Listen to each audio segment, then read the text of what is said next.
welcome. Don't forget to like and subscribe. Or, I might show up at your door.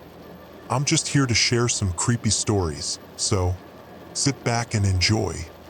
Disclaimer: the content presented in the video is purely for entertainment purposes only. The theories and stories discussed in this video are speculative and are not supported by any evidence or proof. Viewer discretion is advised. I've worked the late shift at 92.3 FM Ridgeway Radio for the last 3 years. It's a thankless gig, but I love it. The quiet hum of the studio, the glow of the control board, the occasional late-night caller with a story to tell. There's something comforting about being the last voice people hear before they drift off to sleep. That night, the night everything changed, I was halfway through my usual segment, Graveyard Grooves, a mix of blues, classic rock, and old radio stories. The playlist was set, coffee was hot, and the only real issue was a storm brewing on the outskirts of town. Every so often, the signal flickered with static, but I chalked it up to the weather. Nothing unusual. Then, at 12:13 a.m., my emergency alert system triggered. A sharp, shrill tone blared through my headphones, cutting off the music mid-song. My heart jumped. These alerts were rare, mostly for severe weather or missing persons, and usually preceded by a heads-up from the station manager.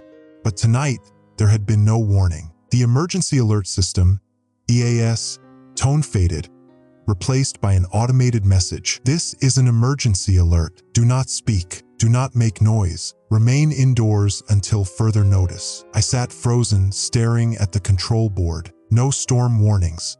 No amber alert. No context. Just that chilling directive. The message repeated twice before cutting out, leaving me in suffocating silence. A part of me wanted to laugh. Maybe someone at the station was pulling a sick joke. But the uneasy feeling in my gut said otherwise. Then the phone lines lit up. 3, 4, then 7 callers at once. I hesitated, then picked up the first one. Ridgeway Radio, you're on the air. A man's voice, trembling. Hey, what the hell was that? I cleared my throat, trying to sound professional. We're looking into it. Probably just a system error. Stay tuned. Next caller. A woman panicked. I heard it, but my husband didn't. He was in the other room. I called out to him, and I don't know where he is now. What do you mean you don't know? He was there. I swear he was there. And then her breath hitched. I only turned away for a second. Now there's just his phone on the floor, his keys, his slippers. But he's not here. The line cut to static. My hands were cold. What the hell was happening? I cycled through more calls, each one more unnerving. People hearing whispers outside their windows. A trucker claiming he saw someone standing in the middle of the highway, but when he rolled down his window to yell, the figure was gone. A child sobbing into the phone, saying their mom went out to check the front yard and never came back. Then, at 12:27 a.m., my studio lights flickered. A shadow passed over the window to the booth. I turned sharply, expecting to see my station manager or one of the interns messing around. But the hall outside the glass was empty. I was alone. The lights flickered again, this time accompanied by a strange, low humming sound, like an old radio tuning between stations. Then I heard it, a whisper through the speakers. Not words, just breathing. I yanked off my headphones. The whispering didn't stop. It was coming from the monitor speakers. I switched every channel off, cut the audio feeds. The signal was still there, a dry, rasping breath. Then, in a voice that sounded like mine, "Don't speak." The emergency alert blared again. "Do not speak. Do not make noise. Remain indoors until further notice." I stumbled back, nearly knocking over my chair. I didn't know what to do. Call the cops? Call my manager? Drive home and pretend this never happened? I grabbed my phone and texted my friend Briggs, an officer with the local PD. "Me, yo, you hearing this?" "Briggs, yeah, shit's bad." "Stay put." "Me bad how?" "Briggs, don't talk. Just sit tight." That's when I noticed something outside the studio. Through the rain-streaked window, I saw a man standing on the sidewalk. No umbrella, no jacket, just standing there perfectly still, facing the station. My mouth went dry. There was something wrong about the way he stood. Too rigid, too lifeless. Then, in the stillness of the night, he moved. His head jerked to the side in a sharp, unnatural motion. My breath hitched. I reached for my phone to take a picture. The second my finger clicked the volume button, his head snapped toward me. I ducked below the control board, heart hammering.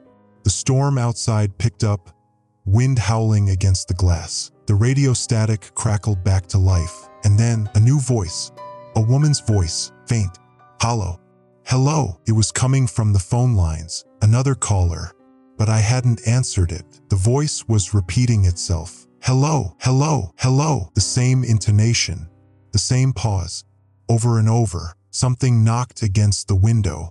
Once, twice. I clenched my teeth, forcing myself not to make a sound. My fingers hovered over the microphone switch. If I spoke, would it answer? Would it stop? I couldn't move, couldn't breathe. Then the emergency alert screeched through the speakers again. This time, a new message followed. You are being monitored. Do not acknowledge the voices. Survive until dawn. The whispering stopped. The humming stopped. Even the wind died down. I slowly peeked over the control board. The man outside was gone, but his silhouette remained, a perfect outline against the pavement, like a burn mark in reality itself. I don't know how long I stayed in that chair, gripping the armrests like a lifeline, but I knew without a doubt this was only the beginning. I don't know how long I sat there, gripping the edges of the console like a lifeline. The emergency alert had stopped.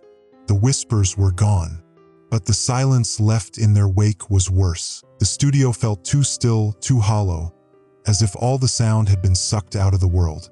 My heartbeat sounded unnaturally loud in my ears. I forced myself to breathe through my nose, slow and controlled. I needed to do something, anything, to break out of this frozen state. My phone was still in my lap, the last message from Briggs glowing on the screen. Briggs, don't talk. Just sit tight. I swallowed hard. That wasn't enough. I needed to know what was going on. My fingers hovered over the keyboard. I typed out another message. Me, what's happening? Me, Briggs? No response. I checked the time. 12:48 a.m. The man outside was gone, at least his body was, but his shadow remained, burned into the pavement like an afterimage of something that had never truly been there. I tore my eyes away from the window and grabbed the landline. Maybe the local police station could explain what was going on. I dialed. The phone rang once, twice, then click. At first, there was only silence. Then, a faint, raspy breathing. I clenched my jaw. Briggs, no response. Hello. The breathing stopped. Then, in a voice that sounded just like mine, I heard, hello. I went cold. My own voice echoed back at me through the receiver, distorted, like an old recording played through a broken tape deck. Hello, hello. The exact same tone, the same rhythm. Not an echo, a repetition. I slammed the phone down. My pulse thundered in my ears. I turned back to my console, flipping through the radio frequencies. Static. More static. The emergency broadcast frequency still displayed the last alert. Do not speak. Do not make noise. I had to get out of here. Grabbing my jacket, I moved toward the door. My sneakers squeaked against the tile and I winced. The idea of making noise suddenly felt wrong. I cracked the studio door open and peered into the hallway. The building was dimly lit, mostly silent except for the faint hum of the air conditioning. I stepped out, forcing myself to move quickly but carefully. The station's front lobby was empty. The receptionist's chair sat pushed back from the desk, her computer still on, a half-drunk coffee cup beside it. But no sign of her. I approached the glass entrance doors. The street outside was eerily deserted. No cars, no people, no sounds. Then I noticed the lampposts. Each one still cast light, but something about them was off. The glow was too sharp, too frozen in place, as if time had stopped mid-flicker. And beneath each light, long, thin shadows stretched in impossible directions. Not normal shadows. They didn't move with the wind. They didn't belong to anything. I took a slow step back. That's when I saw Mr. Caldwell. He lived a few blocks from the station, an older guy always walking his golden retriever. He stood about 10 feet away, near a street sign, completely still. His head was tilted upward, like he was listening for something. "Mr. Caldwell?" I whispered. He didn't react. I took another step closer, and he snapped his head toward me. Not a normal turn. A jerking, unnatural movement, like a marionette being yanked by invisible strings. His mouth opened. Not in a scream, not to speak. Just open. Too wide. Too unnatural. Then, in a whisper too perfect, I heard my own voice. "Hello!" The exact same tone as before. My own voice, coming from his throat. I stumbled backward, my breath caught in my chest. Mr. Caldwell's mouth twitched, as if trying to form a smile. Then he took a step toward me. A single, deliberate step. Crunch. The sound of his foot hitting the pavement echoed through the street, far louder than it should have. And somewhere in the distance, something answered. Clicking noise. A low, distorted hum. A chorus of whispers layered on top of each other. I turned and ran. I sprinted back into the station, slamming the door behind me. My breath came out in short gasps. I moved to the back, toward the emergency exit. I needed my car. I needed to get home. As I reached for the door handle, my phone vibrated. A text from Briggs. "Briggs, where are you?" I exhaled in relief, my fingers fumbling as I typed back. "Me station. Something's wrong. Need help." 3 dots appeared, then stopped. Then, a response. "Briggs, coming. Don't talk. Don't answer your door." I hesitated, then pocketed my phone. Outside, the wind picked up. Something scraped against the walls of the station. A low, distorted whisper. I backed away from the door. Then tap, tap, tap. Someone was knocking. I turned, staring at the front entrance. Through the glass, Briggs stood outside. His uniform was soaked from the rain, his expression calm but serious. He gestured for me to open the door. My phone buzzed. Another text from Briggs. "Briggs, I'm 5 minutes away. Stay put." My stomach twisted. I looked up again. The Briggs outside knocked again. His lips never moved. And then, in a voice that was almost his, I heard, "Let me in." I took a slow step back. "Let me in." His mouth never moved. The emergency alert system crackled back to life behind me. The robotic voice returned, but this time it had changed. "You are being watched. Do not respond to the voices. Survive until dawn." I turned back to the door. Briggs was gone, but his shadow remained, stretched too long, too thin, like something that was never human to begin with. And in the silence that followed, I realized the truth. The emergency alert wasn't just a warning. It was a rule, and those who broke it were never seen again. I stared at the front door of the station, at the shadow that shouldn't be there.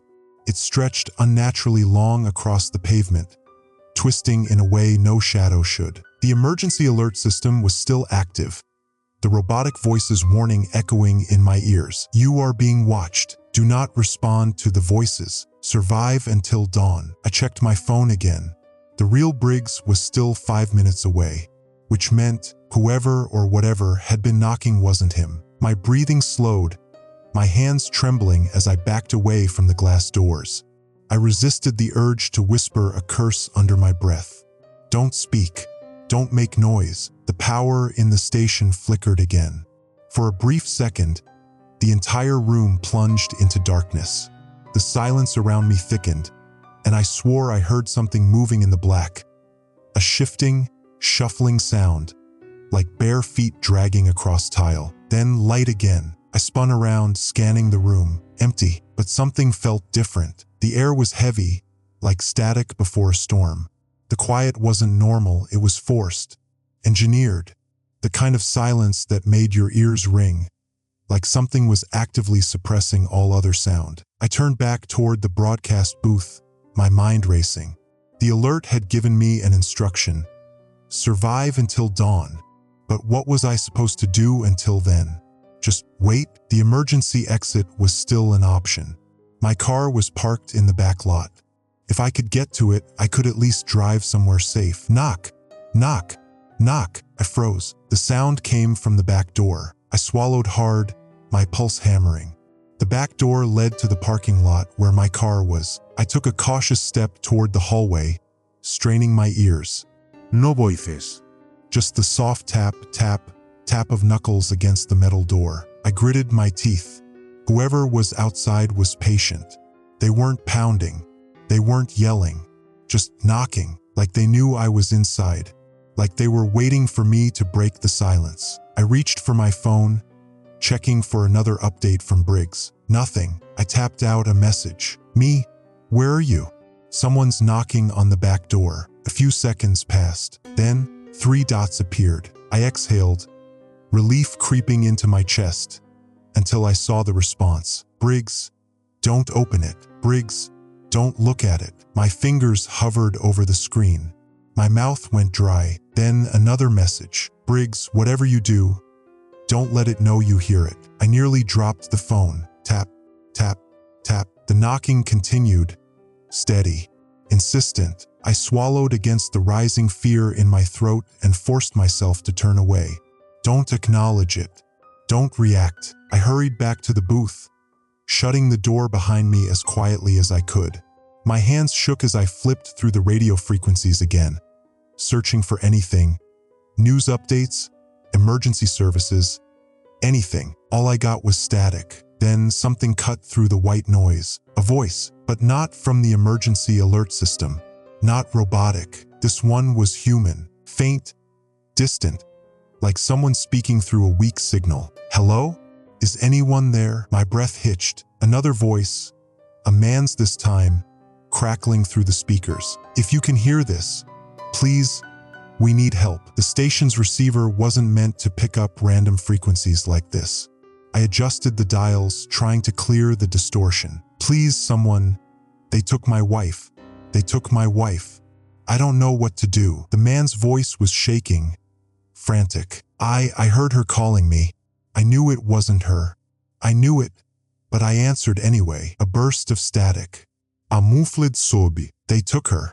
She's gone. I felt sick. Who was this? Where was he broadcasting from? If you can hear this, don't speak. Please, for the love of God, don't speak. Don't let them know you're there. The transmission cut out. Silence. My hands hovered over the controls, my mind racing. Was that a survivor? Someone else trapped in this nightmare? Or was it something else? A trick? I didn't know what to believe anymore. My phone vibrated. Briggs, almost there. Don't move. I exhaled shakily, gripping the edge of the console. Just a few more minutes. Then, from outside, the sound of glass shattering. I snapped my head up. The front door. Something had broken through. I clamped a hand over my mouth, forcing my body to stay still. Don't speak. Don't move. Footsteps. Slow. Deliberate. Something entered the station. I couldn't see it from the booth, but I could feel it. Presence. Wrong. Heavy. I inched lower in my chair, heart pounding. The footsteps stopped. Then a whisper, right outside the booth. Hello. My lungs burned. I didn't move. Hello. The same tone. The same inflection. Like a recording of my own voice. Something pressed against the glass of the booth. I squeezed my eyes shut. The emergency alert buzzed to life again. The robotic voice returned, but this time it was different. Not just an alert, a warning. Do not acknowledge them. Do not look at them. Do not respond. I stayed completely still. The presence outside lingered. Then footsteps again, moving away. The front door creaked open. Then silence. I sat there, frozen, until I heard the distant sound of a car engine approaching. Headlights flashed through the station windows. I checked my phone. A new message from Briggs. Briggs, I'm outside. It's me. Move now. I hesitated. What if it wasn't him? I peeked through the blinds. Briggs was in his cruiser, headlights illuminating the empty street. The real Briggs, not a shadow, not an imitation. I grabbed my phone, my keys, and took a deep breath. Then I ran. The second I burst through the station doors, Briggs threw the passenger door open. Move! I dove inside, slamming the door shut. Briggs floored it. The tires screeched as we sped down the empty road. Only when we were several blocks away did he speak. His hands were tight on the wheel. His face was pale. "You heard the alert?" he asked. I nodded. His grip tightened. "Then you know the rules," he said. I swallowed hard. "What the hell is happening?" Briggs stared straight ahead, jaw clenched. Then, in a quiet voice, he said, "They've noticed us." Briggs didn't say another word as we sped down the empty streets. The glow of the dashboard cast sharp shadows on his face, highlighting the tension in his clenched jaw. I sat stiffly in the passenger seat, trying to process everything. My body was still thrumming with adrenaline. The station, the voice on the radio, the thing that had pretended to be him, it all felt unreal, like a fever dream I couldn't wake up from. But it was real, and Briggs knew something. The emergency alert still buzzed in my mind. "Do not acknowledge them. Do not look at them. Do not respond." I exhaled shakily. "Briggs, what's happening?" He kept his eyes on the road. "How much did you see?" My mouth went dry. I saw something outside the station. A shadow. It wasn't... I hesitated, trying to find the words. It wasn't right. And there was a man on the radio. He said they took his wife. Briggs tightened his grip on the wheel. I swallowed. "Who are they?" He didn't answer. Not at first. Then, in a low voice, he said, "It's not just our town." I turned to look at him. "What? This isn't a freak incident. This isn't some local anomaly." He took a slow breath. "It's spreading." I felt a chill creep down my spine. "How do you know that?" I asked. Briggs hesitated. His fingers drummed against the wheel. "I heard the first alert 3 nights ago. Didn't think much of it at first. Just another glitch in the system, or maybe some dumb prank." I frowned. "Wait, 3 nights ago?" He nodded. "The first alert I'd received was only tonight." "You mean this has been going on for days?" I asked. Briggs' expression darkened. "Yeah." Cold knot formed in my stomach. "Why didn't I hear anything?" I pressed. "No news, no warnings, because that's how it works." Briggs' voice was grim. "It doesn't start the same way for everyone. Some people get the alert first. Some see the things first. And some..." He exhaled. "Some don't realize they're in danger until it's too late." The weight of his words settled into my chest. I glanced at my phone. No new messages. No calls. It was as if the rest of the world had gone silent. "What do they want?" I asked. Briggs shook his head. "I don't know." The car's headlights cut through the empty streets. The town looked deserted. Houses were dark, businesses shut down, as if everyone had already left, or worse, as if they were hiding. I glanced at Briggs again. "What happens if you do acknowledge them?" Briggs' grip on the wheel tightened. "You don't want to know." Something in his tone sent a shiver through me. I exhaled slowly. "So what do we do?" Briggs was silent for a moment. Then he said, "I have a safe house outside town." I frowned. "A what?" "A place where we can lay low. No windows, no easy entry points. We waited out until morning." I thought about the emergency alert. Survive until dawn. I wanted to believe that was all it would take. That if we just made it through the night, we'd be safe. But I wasn't sure I trusted that anymore. Still, I didn't have a better option. "Okay," I muttered. "Fine." Briggs took a sharp turn, heading toward the outskirts of town. The streets became narrower, lined with skeletal trees that swayed in the night breeze. That's when I saw them, figures, standing on the sidewalks. At first, they looked like normal people, men, women, even children. They weren't moving, just standing there, motionless, their faces turned toward us. Then I noticed what was wrong. Their mouths were open, not speaking, not gasping, just hanging open, as if frozen mid-scream. A chill raced up my spine. "Briggs, I see them." His voice was tight. "Don't look at them. Keep your eyes forward." I turned my gaze back to the road, my hands clenched into fists in my lap. The figures lined both sides of the street. Dozens of them. Some in pajamas, some in work clothes, some barefoot on the pavement. All completely silent, all staring. I forced my breathing to stay even. Briggs pressed the gas, speeding up. Almost there, I risked one last glance out the window. A man stood near a flickering street lamp, his eyes locked onto mine, and then he grinned. Not a normal smile, his mouth stretched too wide, the skin at the corners splitting slightly, revealing raw flesh beneath. I turned away so fast my neck ached. My pulse thundered in my ears. The emergency alerts message echoed in my mind. Do not look at them. Do not respond. I squeezed my eyes shut. I broke the rule. The car lurched suddenly. The engine sputtered. Briggs cursed under his breath. No. No, no, no. I snapped my eyes open. The dashboard lights flickered. Briggs. The car stalled. We coasted to a stop in the middle of the road. Briggs frantically turned the key. The engine wouldn't start. The streetlights flickered above us, and the figures began to move. Not walking, not running, just drifting. Their feet barely touched the ground.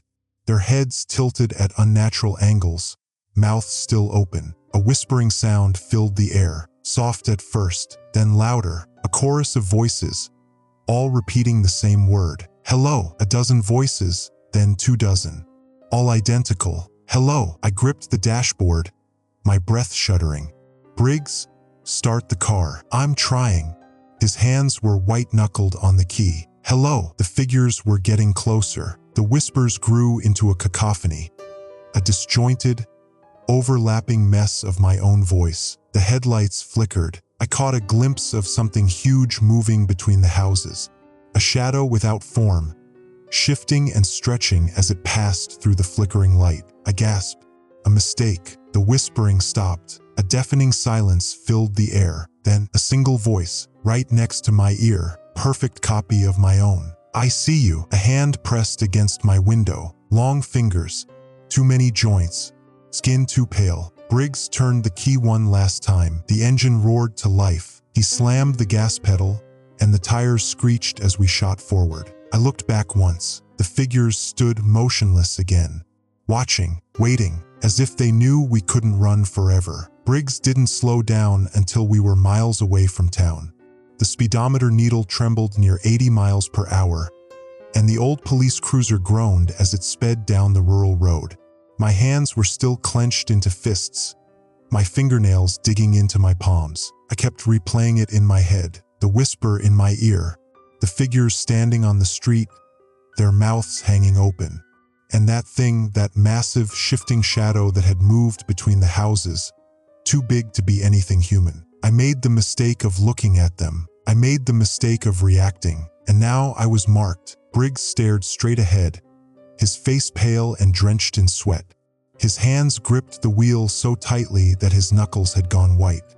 I could tell he was just as shaken as I was. Neither of us spoke for a long time. Finally, I broke the silence. What the hell were those things? My voice was hoarse, barely above a whisper. Briggs swallowed hard. You saw them. I hesitated. Then I nodded. They were just standing there, watching us. I exhaled shakily. But one of them smiled at me. Briggs' expression darkened. That's bad, he muttered. A chill ran through me. What do you mean that's bad? Briggs hesitated. He looked like he was debating whether to tell me the truth. They don't usually do that, he finally admitted. Not at first. I frowned. What does that mean? Briggs pressed his lips together. Most people don't notice them at all. They don't react.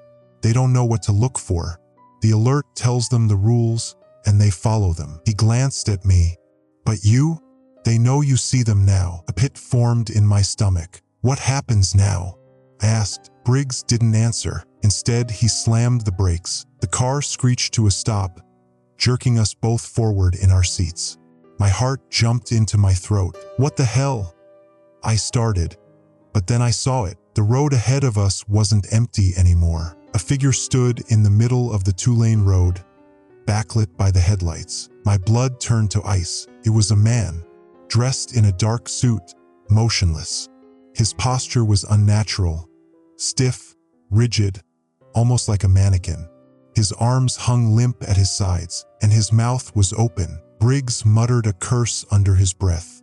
His fingers twitched toward his gun holster. I swallowed hard. Briggs, what do we do? He didn't answer.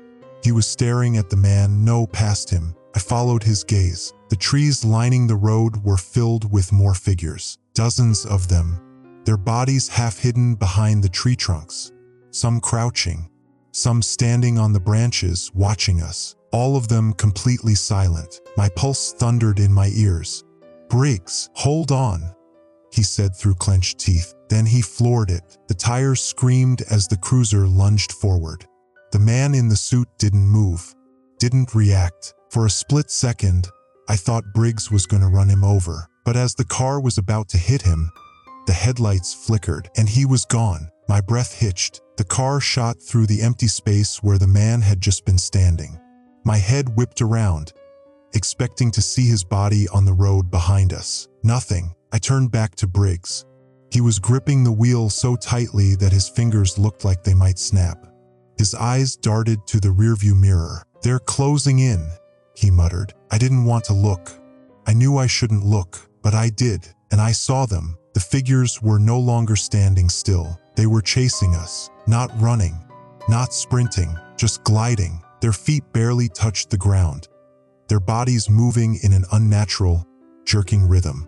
Some of them twitched mid-air, as if flickering in and out of existence, and they were getting closer. I squeezed my eyes shut, forcing myself to focus on my breathing. "Don't acknowledge them. Don't let them know you see them." The words repeated in my head like a prayer. Then suddenly, the whispers started again. At first, it was just a faint murmur, like wind through the trees. Then it grew louder. More voices. Too many voices, repeating the same thing over and over. "Hello, hello, hello." Each time, the voice sounded more like mine. Briggs was shouting something, but I could barely hear him over the whispering. Something shifted in the back seat. Something was in the car. A sickening sense of dread crawled up my spine. "Don't look." I clenched my jaw, my hands digging into my knees. I could feel it there, just behind me. Presence. A shape. I heard a slow, deliberate exhale, right next to my ear. And then, in a perfect replica of my own voice, "I see you." A cold, clammy hand touched the back of my neck. I snapped. I whirled around, and I saw it. It was me, sitting in the back seat. Same face, same clothes, but the eyes wrong. Empty, abyssal. I grinned, and then the car crashed. The impact was sudden, violent. My head slammed into the dashboard. Glass shattered. The world spun, and then darkness. I woke up to the sound of static. My head throbbed. My vision was blurry. I tasted blood in my mouth. The cruiser was wrecked. The windshield was shattered. The hood bent at an unnatural angle. Briggs was slumped over the wheel, unconscious. The radio was on, hissing with static. Then a voice crackled through the speakers. My voice. "Hello." I stared at the radio, my chest tightening. Then the voice changed. It was still me, but distorted. "Wrong. You can't run forever." A shadow passed in front of the headlights. I turned my head slowly, and I saw them, standing in the darkness, watching, waiting, and then they started moving. A high-pitched ringing filled my skull as I blinked against the blurry darkness. My entire body ached. The taste of blood lingered on my tongue. I coughed, trying to move, but pain shot up my side. My ribs were screaming. The seatbelt had saved me, but it also bruised the hell out of me. The cruiser was totaled. The windshield was shattered, spiderweb cracks spreading across the glass like frozen lightning. The hood was crumpled against a tree, steam hissing from the engine. The only light came from the flickering red glow of the taillights, bathing the road in a sickly hue. And the radio was still on, hissing, crackling. Then my voice. "Hello." A chill crawled up my spine. The voice on the radio, it was me. But it wasn't. It had that same uncanny wrongness, like a recording that had been played one too many times, warped and stretched. "You can't run forever." A shadow passed in front of the broken headlights. I froze. Something was out there. I turned my head, muscles protesting. The world was spinning, but I forced myself to focus. Figures, standing just outside the crash site. At first, they looked like ordinary people. Men, women, even children. Their silhouettes still, silent, watching. Then I saw their mouths, hanging open, Motionless. Briggs. I twisted in my seat. He was slumped against the steering wheel, his breathing shallow. Blood dripped from a cut on his forehead. I shook his shoulder. Briggs. No response. My pulse pounded. The figures outside weren't moving, but I could feel them watching. I swallowed down the panic. Focus. I fumbled with my seatbelt, wincing as I freed myself. My legs felt like jelly as I turned toward Briggs again. I had to wake him up. Now, I shook him harder. Briggs, wake up. This time he stirred. A groggy moan escaped his lips as his head lolled to the side. Come on, I whispered urgently. We have to go. Briggs' eyes flickered open. His pupils were unfocused. Then a whisper, right outside the window. Hello. Too close. My breath hitched. My fingers froze on Briggs' shoulder. I didn't turn my head. I didn't look. The whisper came again. Multiple voices, overlapping. Hello. My own voice. I squeezed my eyes shut. They were right next to the car, waiting. Briggs stirred beside me, groaning. What? I forced my voice to stay steady. Briggs, don't look outside. His breathing quickened. He heard them too. The radio crackled again. Open the door. My stomach twisted. Briggs' hands clenched the steering wheel. His knuckles turned white. I could see it on his face. The instinct to look, to see what was out there. I grabbed his wrist. Don't. Silence. The whispers stopped. Then a loud, sharp knock on my window. Bang. I jolted. Briggs' head snapped toward me, his eyes wild. What the hell was that? I swallowed hard. There, right outside. He tensed. His breathing was too fast. I knew what was coming. Panic. We couldn't afford that. I tightened my grip on his wrist. Listen to me. We need to move. We can't stay in the car. Briggs swallowed hard. He nodded, still looking dazed. I reached for the door handle. Then the car shook. A heavy thud against the roof. Something had climbed on top. Briggs swore under his breath. His hand went to his gun. The radio hissed. A slow exhale crackled through the speakers. Then, a voice. Let us in. Briggs' breathing was ragged. We're dead. No, I whispered. Not if we follow the rules. The emergency alert flashed in my mind. Do not acknowledge them. Do not look at them. Do not respond. I took a slow breath. Then I reached for the shotgun mounted under the dashboard. Briggs saw what I was doing and frowned. You think that'll work? I didn't answer, because I didn't know, but it was better than nothing. Briggs nodded once. He gritted his teeth and reached for his gun. Then the radio exploded with noise, a distorted, garbled scream. My own voice shrieking through the speakers. Don't leave. Don't leave. Don't. Briggs lunged for the volume knob, cutting it off. Silence. The air was thick, suffocating. Then the roof dented inward, something heavy shifting above us. I felt a presence lean down, hovering just over my head. A whisper. Close. Too close. We see you. Briggs moved first. With a sharp motion, he threw his door open. The second his boots hit the ground, I followed. The cold night air hit me like a slap. My legs almost buckled, but I forced myself forward. I didn't look back. I didn't look at the car. Briggs grabbed my wrist, pulling me toward the trees. We ran. I heard movement behind us. Not footsteps. Something else. Something skittering. Briggs pulled me behind a cluster of trees, both of us panting. He pressed his back against the bark, his gun raised. I kept my shotgun close. Silence. Nothing moved. I strained my ears, listening, and then a faint voice in the distance. Hello. My heart stopped. It was my voice, coming from the wrecked police cruiser. Briggs met my gaze. His face was pale. We didn't speak. We just waited. And then a shape moved in the darkness. Not human. Too tall. Too thin. Watching us. Then it did something worse than whisper. It smiled. I felt cold terror wrap around my chest. Briggs gripped my arm. We need to keep moving. I nodded, because for the first time I realized something horrifying. This wasn't about surviving the night. This wasn't about hiding. They weren't just watching anymore. They were hunting us. Briggs and I moved through the trees as fast as our battered bodies allowed. Every breath was ragged, every step unsteady, but stopping wasn't an option. Behind us, the police cruiser sat in the middle of the road, its engine dead, its shattered headlights barely illuminating the shadows that gathered around it. I didn't dare turn back. Briggs gripped my arm, pulling me forward. His gun was still drawn, his eyes scanning the dark. He was running on pure adrenaline, just like me. They were still out there, watching, waiting, but now they weren't whispering. They were laughing, not loud, not human, just a soft, wheezing mockery of laughter echoing through the trees. Briggs cursed under his breath. His grip tightened on my wrist. We need to find shelter. A dirt path emerged ahead, barely visible under the moonlight.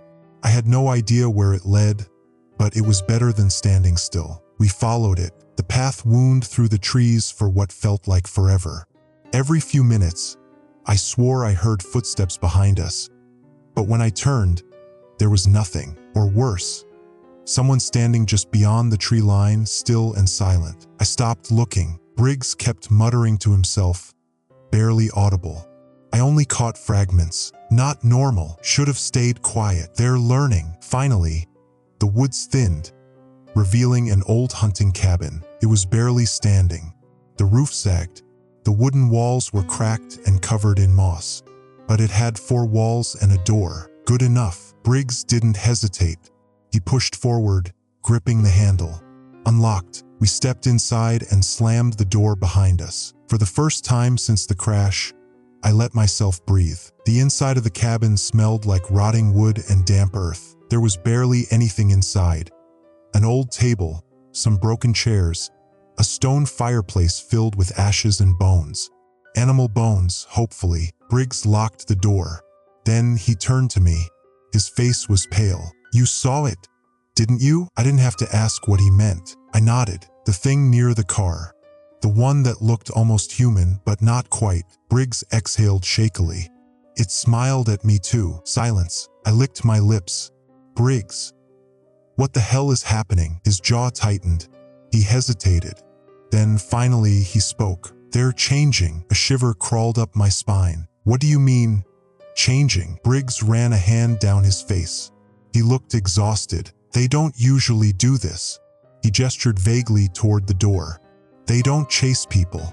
They don't leave town. His voice dropped lower. They don't smile. A heavy silence filled the cabin. Then a knock, soft, gentle, on the window. We both froze. Neither of us moved. Neither of us spoke. The knock came again. Then a voice. Briggs. My blood turned to ice. It was my voice. Outside the window, I gripped the edge of the table.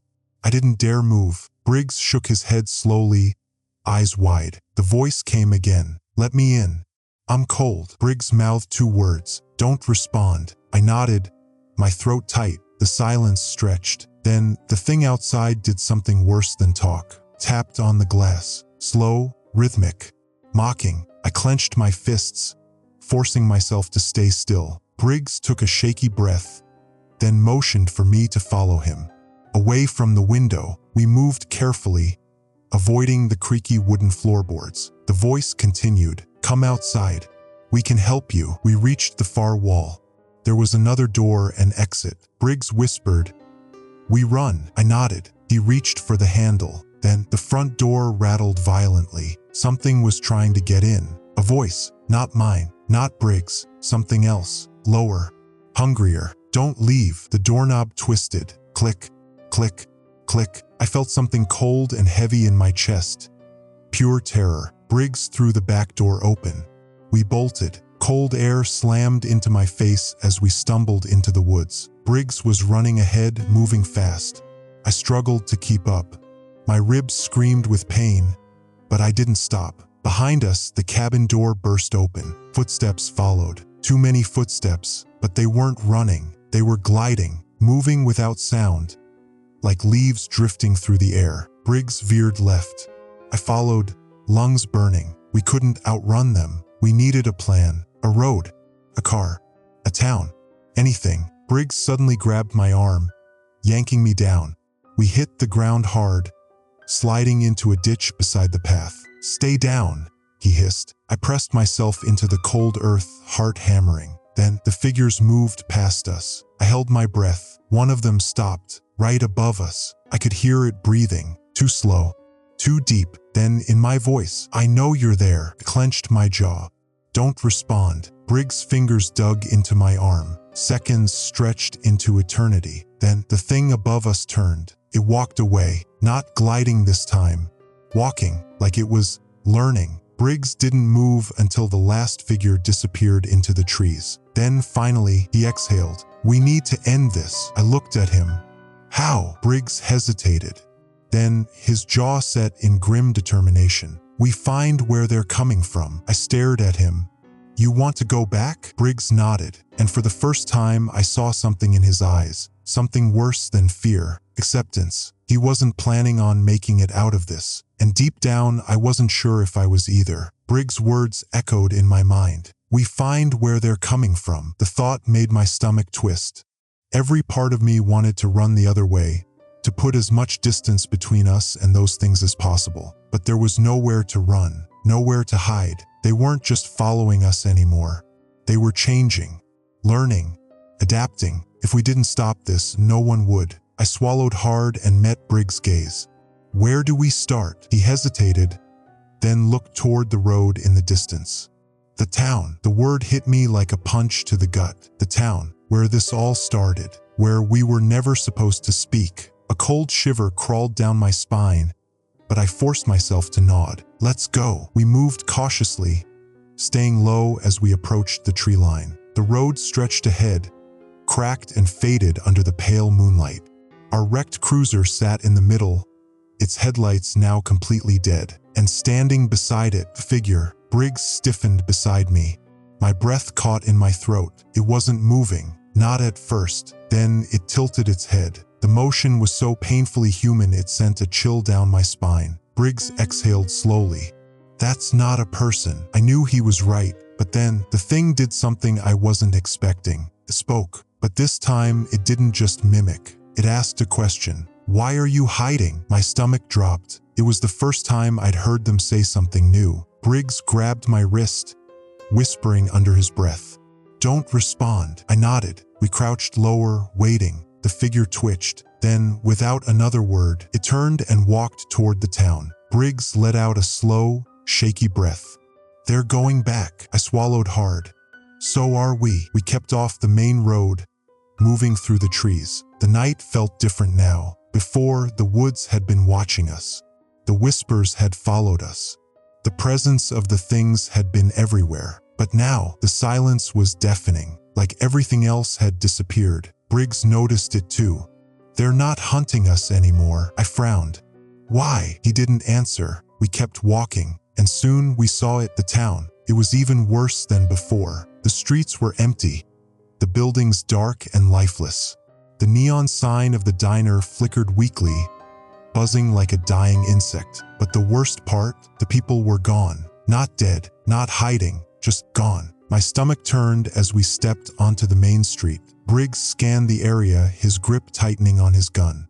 "Something's wrong." "No shit," I muttered. Then a noise, a single, faint sound drifting through the empty town. A voice. "Help me." I froze. It was coming from the old gas station. Briggs met my gaze. "It's a trap." I knew it was, but we had to go anyway. The gas station was barely standing. The windows were shattered. The door hung open, creaking slightly in the wind. Briggs moved first, stepping carefully inside. I followed. The air stank of gasoline and mildew. And then, in the middle of the room, a man, hunched over, his back facing us. He was breathing heavily. Briggs raised his gun. "Sir." The man flinched. I tensed, my finger hovering over the trigger. Slowly, the man turned his head. My stomach dropped. It was the sheriff, the same one who had issued the warning, the same one who had vanished. But something was wrong with him. His mouth was gone. Smooth skin covered the lower half of his face. Briggs took a step back. "What the hell?" The sheriff lifted a shaking hand. He pointed at something behind us. A mirror. I turned, and I saw them. Not just one, not just a few, all of them, standing behind us, watching, smiling. Briggs reacted first. "Move!" He grabbed my arm, yanking me toward the door. The sheriff reached for me.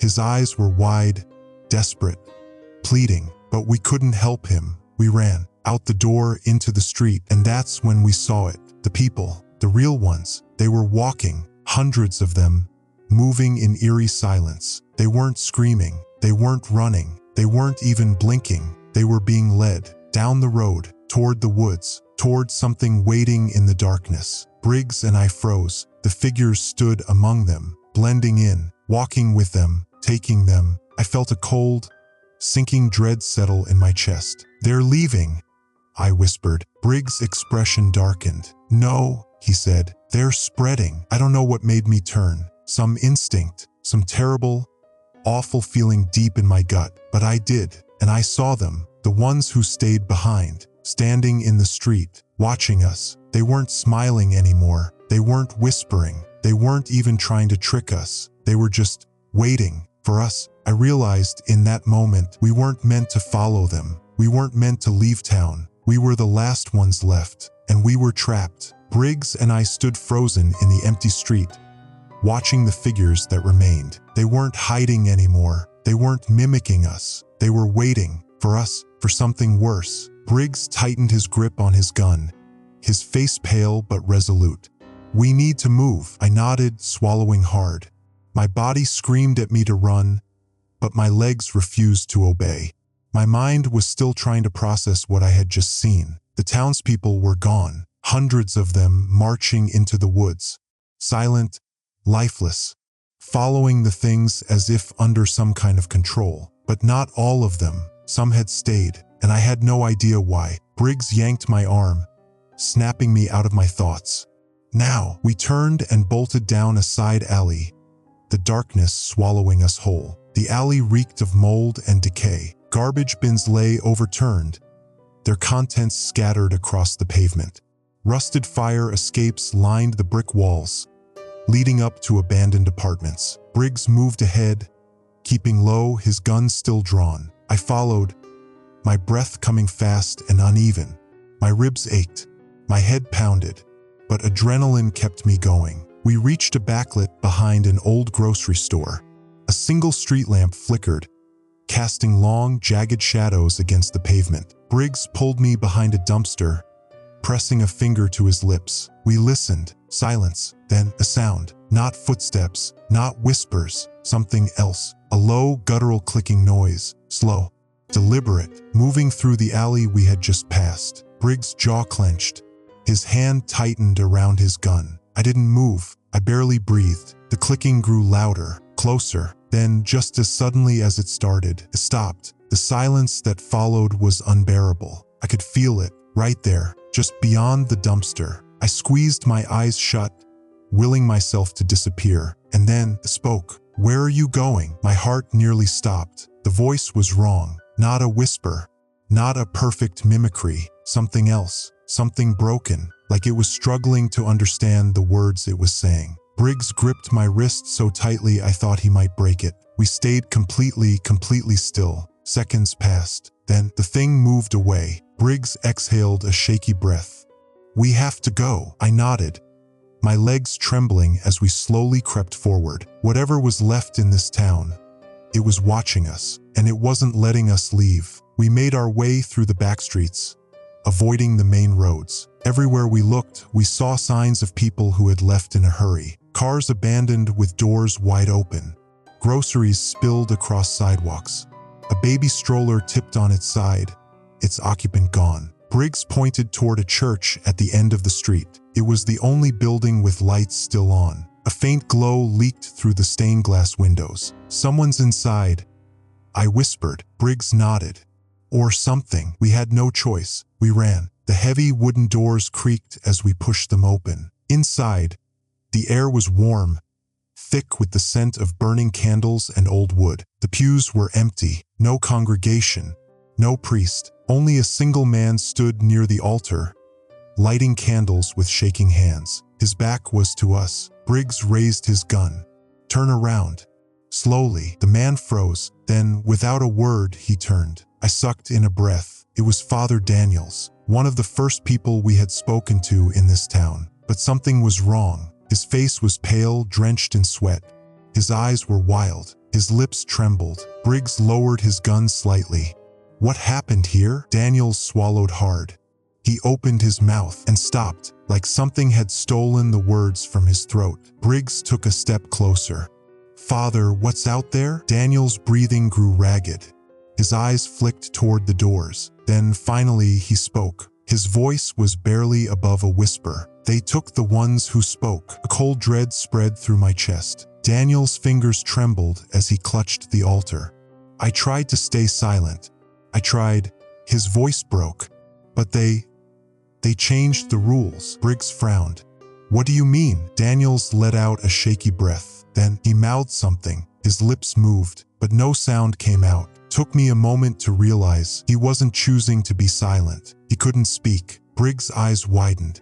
"Jesus Christ." Daniels nodded, his expression desperate. "They don't want silence anymore." I barely had time to process that before the church doors blew open. A cold wind rushed in, snuffing out the candles. Darkness swallowed the room. Briggs grabbed my arm, pulling me back. "Run!" Daniels stayed. He didn't scream, didn't run. He simply closed his eyes, and in the flickering candlelight, I saw them, the figures, standing in the doorway, not whispering, not smiling, just watching, waiting for us. Briggs fired his gun. Once, twice, the bullets hit something, but not them. The walls, the windows, like they weren't even there. Briggs grabbed my hand. "We're leaving." I didn't argue. We turned and ran, but as I reached the door to the back exit, I made the mistake of glancing back. Daniels was still standing there, and the figures were closer now, standing right beside him. One of them lifted a hand, placed it against his mouth, and Daniels, he vanished. No sound, no scream, just gone, like he had never existed. Briggs yanked me through the door, slamming it shut behind us. My mind was reeling. "They don't want silence anymore," I whispered. Briggs looked at me, his face grim. "They're done taking people." His next words sent ice through my veins. "Now they're taking voices." We ran through the alley, through the empty streets. The town was silent. No people, no whispers, only the sound of our footsteps pounding against the pavement, echoing through the deserted buildings. Briggs gripped my wrist, dragging me forward. My lungs burned, my vision blurred. But I didn't stop, couldn't stop, because I knew if I did, it would all be over. The things weren't hiding anymore. They weren't pretending. They were hunting, and we were the last ones left. We reached the outskirts of town. A long stretch of cracked highway led into the darkness beyond. Briggs slowed, his chest heaving. He turned, scanning our surroundings. "We need a car." I nodded, wiping sweat from my face. Ahead, an old truck sat abandoned by the roadside, its driver's door hanging open. Briggs sprinted toward it. "Come on." I followed, throwing one last glance over my shoulder. The figures were still standing in the distance, watching, waiting. I shuddered and climbed into the truck. Briggs reached under the steering column, ripping wires free. His hands were steady, movements precise. A few sparks, a tense second of silence. Then the engine roared to life. Briggs didn't hesitate. He slammed the truck into gear, tires screeching as we sped toward the highway. The road stretched ahead, an endless void of black asphalt and broken yellow lines. The town shrank behind us, disappearing into the night. I exhaled slowly, my muscles still coiled with tension. "Do you think we're safe?" Briggs didn't answer. I turned to him.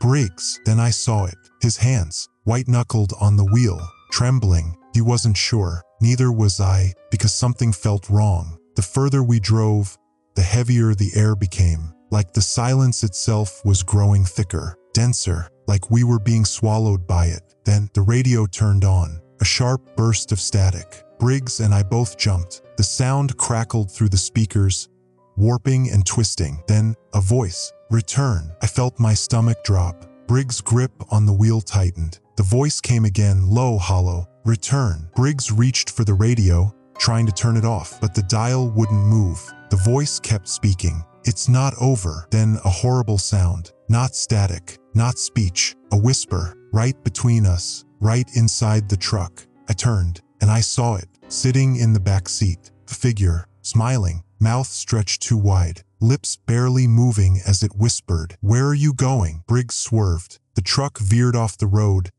tires kicking up gravel.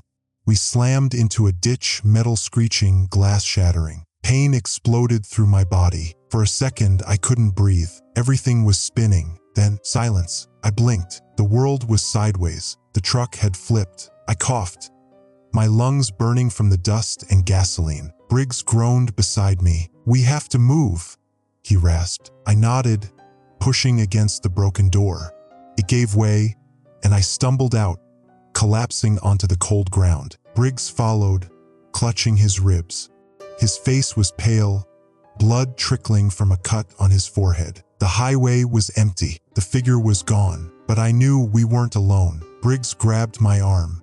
"We keep walking," I nodded. We moved down the road, each step heavy, our bodies screaming in protest. The silence pressed against us, thick and unnatural. Then a sound. Footsteps. Briggs stopped. So did I. The footsteps didn't. They circled us. Briggs pulled his gun, but I already knew it wouldn't work. A voice whispered, right beside my ear, "It's okay." A second voice, "Give in." Then a third soft, familiar, "Just speak." My blood turned to ice. I knew that voice. It was my own. My vision blurred. My chest tightened. I couldn't move. Something was pulling at me, not my body, my voice, like they were trying to take it, like they were trying to erase me. Briggs grabbed my hand. His lips moved, but no sound came out. His voice was gone. A cold realization struck me. This was never about silence. It was never about sound. They wanted something else. They wanted to become us. Briggs' hand tightened around mine. He mouthed something. I understood. We had one chance. We ran. I don't know how long we ran. The night stretched on, endless and empty, but eventually we saw it. A light, a gas station, its fluorescent sign flickering weakly in the dark. We stumbled toward it, breathless, broken. Briggs slammed his fists against the glass door. A clerk inside jumped, eyes wide with shock. A real person, a real, living, breathing person. The door opened, and we stumbled inside. The clerk took a step back, eyeing us warily. "You guys okay?" he asked. Briggs didn't answer. He just sank into a chair, hands shaking. I turned, staring back out the window. The highway was empty. No figures, no whispers, nothing. Had we escaped? I didn't know, but something inside me whispered, no. The clerk turned up the radio. A news broadcast crackled through the speakers. Breaking news. Reports of missing persons continue to rise. Authorities warn citizens to remain indoors. If you hear strange voices outside, do not respond. Briggs and I locked eyes. The clerk sighed, rubbing his temples. "Man, weird stuff happening lately." Then he turned to us, smiling. "So, where are you folks headed?" A chill ran down my spine, because his lips had moved, but his voice hadn't come from his mouth. It had come from behind me. I turned slowly, and I saw them, standing at the edge of the gas station lot, watching, waiting, and this time they weren't smiling. They were listening for the last words we would ever say.